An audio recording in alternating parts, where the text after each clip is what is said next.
Session ৬.২ নিয়মনীতির গুরুত্ব। সময় ৮৫ থেকে ৯০ মিনিট।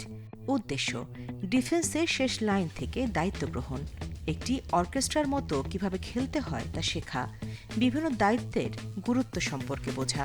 লক্ষ্য বল নিয়ন্ত্রণের পাশাপাশি খেলোয়াড়দের পেছন থেকে খেলতে উৎসাহিত করা।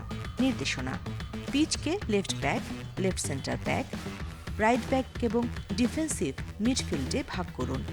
একটি লাল কোণ সেট করুন এবং শুরুর অবস্থান হিসেবে নির্ধারণ করুন এবং সর্বাধিক গতিবিধি নির্ধারণের জন্য প্রত্যেকটি লাল কোণের পাশে একটি করে হলুদ কোণ সেট করুন। খেলার প্রক্রিয়া বল ছাড়াই ডিএম বা ড্রিল ম্যানেজার বাম, ডান, ওপরে এবং নিচে ঘুরবেন।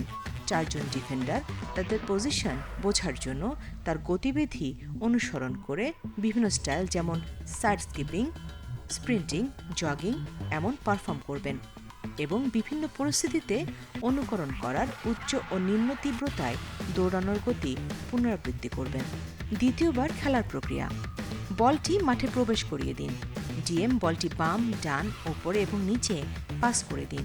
যখন ৪ জন ডিফেন্ডার তাদের মায়েস্ট্রোর আকারের সাথে খাপ খাইয়ে নিতে ডিএমের গতিবিধি অনুসরণ করে। সকল ভূমিকা পর্যবেক্ষণ করতে খেলোয়াড়দের সুইচ করুন। প্রতিফলন প্রতিফলনে কোচ গাইডলাইনে দেয়া প্রথম প্রতিফলন ও দ্বিতীয় প্রতিফলন অনুসরণ করে আলোচনা শেষ করবেন।